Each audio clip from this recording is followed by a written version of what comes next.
서울 부동산 증여가 상반기에 82.9% 급증했습니다. 13,518건, 작년보다 6,000건 넘게 늘었습니다. 그런데 이상합니다. 집값이 올랐으면 팔아서 차익을 챙길 텐데 집주인들은 팔지 않고 가족에게 물려주고 있습니다. 왜 그럴까요?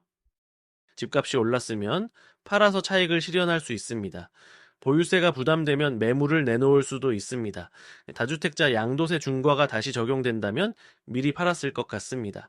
그런데 현실에서는 일부 집주인들이 매도보다 증여를 선택했습니다. 오늘의 핵심 문장은 이겁니다. 세제 개편이 잘못 설계되면 시장에 매물이 나오는 것이 아니라 집이 가족 안에서 이동합니다. 먼저 숫자를 보겠습니다. 1월부터 6월까지 서울에서 증여를 원인으로 한 소유권이 전등기 신청은 13,518건이었습니다. 지난해 상반기 7,391건보다 6,127건 늘어난 숫자입니다. 자치구별로는 서초구가 1,268건으로 가장 많았고 강남구 809건, 송파구 830건이 뒤를 이었습니다. 증가율로 보면 광진구가 154.5%, 용산구가 132.2%, 동작구가 126.6% 늘었습니다. 대법원 등기정보광장 자료를 지품이 분석한 결과입니다. 이 급증은 우연이 아닙니다. 월별 흐름을 보면 더 분명합니다. 서울 증여등기 신청은 1월 1,479건, 2월 1,616건이었습니다. 그런데 3월에는 2,498건으로 늘고 4월에는 3,916건까지 뛰었습니다. 4월 신청은 지난해 같은 달보다 169.3% 많았습니다. 이후 5월에는 2,292건, 6월에는 1,717건으로 낮아졌습니다. 왜 3월과 4월에 몰렸을까요? 여기에는 세 시점이 겹쳐 있습니다. 하나는 다주택자 양도세 중과 유예 종료입니다. 이 유예는 2026년 5월 9일 종료되는 것으로 확정됐습니다. 다른 하나는 보유세 기준일입니다. 재산세와 종합부동산세는 과세 기준일인 6월 1일 소유자를 기준으로 부담이 결정됩니다. 여기에 공시가격 상승도 겹쳤습니다. 2026년 서울 공동주택 공시가격은 18.67% 올랐고 강남 3구는 24.7%, 전국 평균은 9.16% 상승했습니다. 정리하면 서울 증여 급증은 세금 캘린더 효과입니다. 부동산 시장을 볼 때 우리는 보통 가격과 금리를 봅니다. 그런데 집주인 입장에서 또 하나의 핵심 변수는 세금입니다. 집주인의 의사결정은 매도 후 세후 현금, 증여 후 가족 전체 세후 자산, 보유 후 상속 시 가족 전체 세후 자산을 비교하는 구조입니다. 정부는 보유세를 올리면 집주인이 팔 것이라 기대하지만 집주인은 다르게 계산합니다. 그래서 세금 부담이 매물 출회가 아니라 증여로 이어질 수 있습니다. 이것이 세제에 의도하지 않은 효과입니다. 먼저 매도를 보겠습니다. 집을 팔면 시장에 매물이 나오고 소유권은 가족 밖으로 이전됩니다. 매물 공급이 늘면 가격 안정에 도움이 될 수 있습니다. 그런데 집주인 입장에서는 결정적인 단점이 있습니다. 자, 양도세를 확정적으로 내야 합니다. 올해 보유한 서울주택은 양도 차익이 큽니다. 다주택자가 조정 대상 지역 주택을 팔 때 중과가 적용되면 기본 세율의 2주택자는 20%, 3주택 이상은 30%가 가산되고 장기 보유 특별 공제가 배제될 수 있습니다. 보도에서는 지방소득세를 포함해 양도 차익의 최대 82.5%까지 부과될 수 있다고 설명했습니다. 팔면 세금이 너무 크다. 이 생각이 매물을 줄입니다. 다음은 증여입니다. 증여는 시장 거래가 아닙니다. 일반 매수자는 그 집을 살 수 없고 소유권만 부모에서 자녀로 가족 내부로 이동합니다.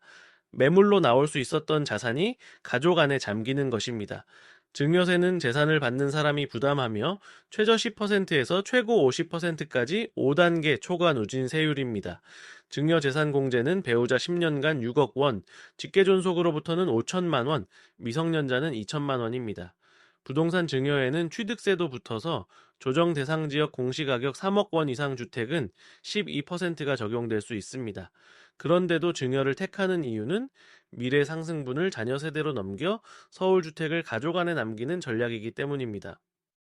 그렇다고 증여가 언제나 유리한 것은 아닙니다.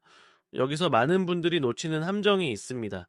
증여받은 부동산을 단기간 안에 팔면 양도소득세 2월 과세가 적용될 수 있습니다. 네, 배우자나 직계존비속에게 증여받은 뒤 일정 기간 안에 제3자에게 팔면 양도 차익을 계산할 때 수증자가 아니라 증여자의 당초 취득가액을 기준으로 계산하는 제도입니다.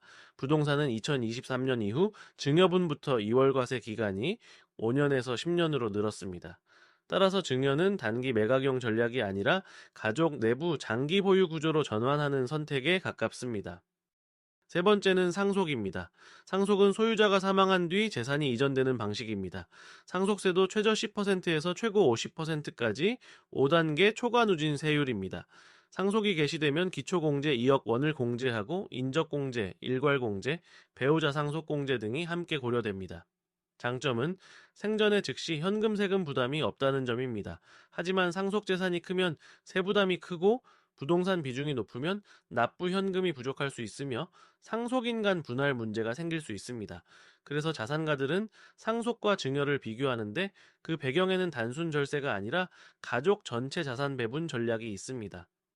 이제 세 가지 선택을 한 번에 비교해 보겠습니다.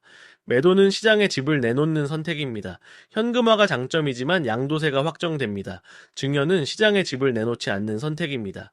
향후 상승분을 자녀 세대로 넘길 수 있지만 증여세와 취득세, 2월과세를 감수해야 합니다.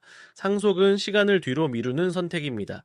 생전 세금 부담을 늦추고 공제를 활용할 수 있지만 상속세와 분할 갈등이 생길 수 있습니다. 경제학적으로 보면 세금은 거래를 유도하는 것이 아니라 거래 형태를 바꿉니다. 시장 거래에서 가족 내 거래로 이동합니다. 이번 증여 증가에서 서초, 강남, 송파의 절대 건수가 많았다는 점은 우연이 아닙니다. 고가 주택이 많은 지역일수록 세금 의사결정이 민감합니다. 공시가격이 오르면 보유세 부담이 커지고 양도 차익이 크면 양도세 부담이 커지며 미래 가격 상승 기대가 크면 팔기보다 보유하려 합니다. 서울 공시가격이 18.67%, 강남 3구가 24.7% 오른 것은 고가 지역 보유자에게 강한 신호였습니다. 공시가격은 건강보험료, 기초연금, 각종 부담금 판단에도 영향을 줘 체감도가 큽니다. 이들에게 서울 핵심지 주택은 단순 주거재가 아니라 가족의 장기 자산이기 때문에 세금이 부담돼도 바로 팔지 않습니다. 정책적으로 보면은 보유세와 양도세는 매물 출회를 유도할 수 있는 수단입니다. 그런데 문제는 세제들이 동시에 작동할 때입니다. 보유세도 부담되고 양도세도 부담되고 공시가격도 오르고 미래 가격도 오를 것 같으면은 집주인은 이렇게 생각합니다. 계속 들고 있기엔 보유세가 부담된다. 팔기엔 양도세가 너무 크다. 그럼 자녀에게 넘기자. 정책 의도는 매물 출회였지만 실제 결과는 가족 내 이전이 됩니다. 팔지 않고 증여하고 증여하지 않으면 상속까지 버팁니다. 결국 매물 부족은 계속됩니다. 서울 증여 급증은 단기 뉴스가 아니라 시장 구조를 보여주는 신호입니다. 가족 내 이전이 늘면 시장 유통 물량은 줄어듭니다. 즉 소유권은 바뀌지만 매수자가 접근할 수 있는 매물은 늘지 않습니다. 거래량은 줄고 증여만 늘면 얇은 거래 속에서 가격이 왜곡될 수 있습니다. 그리고 자산 격차가 커질 수 있습니다. 부모가 서울주택을 증여하면 자녀는 시장에서 경쟁하지 않고 주택을 확보하지만 부모 자산이 없는 젊은 세대는 계속 높은 가격과 대출 규제 속에서 경쟁해야 합니다. 증여 증가는 단순한 세금 이슈가 아니라 세대 간 자산 이전과 주거 불평등의 문제입니다. 그럼 앞으로 무엇을 봐야 할까요? 가격만 보면 늦습니다. 먼저 증여 등기 건수를 봐야 합니다. 대법원 등기정보광장의 원인별 통계는 매매, 증여, 상속 흐름을 보여줍니다.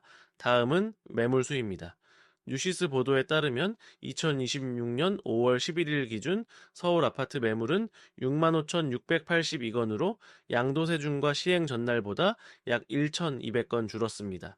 세 번째는 공시가격, 네 번째는 거래량과 전세가격, 마지막은 세법 일정입니다. 양도세 중과 유예 종료일, 보유세 기준일, 공시가격 발표일은 집주인의 의사결정을 움직이는 캘린더입니다. 가격 차트가 아니라 세금 캘린더를 봐야 합니다. 여기서 오늘의 핵심 문장을 다시 정리하겠습니다. 세금이 높아지면 집주인이 반드시 집을 파는 것이 아닙니다. 어떤 경우에는 오히려 시장에서 집이 사라집니다. 가족에게 증여되고 상속으로 미뤄지고 임대로 전환됩니다. 오늘 내용을 정리하겠습니다.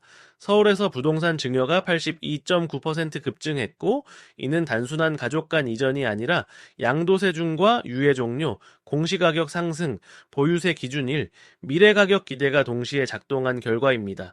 집주인들은 매도, 증여, 상속을 비교합니다.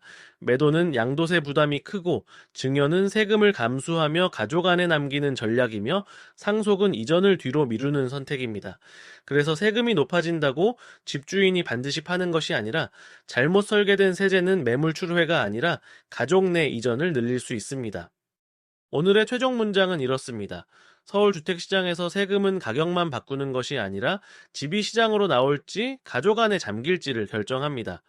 인케르토 경제연구소는 앞으로도 집값을 단순히 오른다, 내린다로 보지 않고 제도와 세금, 인센티브가 시장 참여자의 행동을 어떻게 바꾸는지 분석하겠습니다. 오늘 영상이 도움이 되셨다면 구독과 좋아요 부탁드립니다. 그리고 앞으로 다뤄봤으면 하는 부동산 이슈나 경제 현상이 있다면 댓글로 남겨주시면 감사하겠습니다.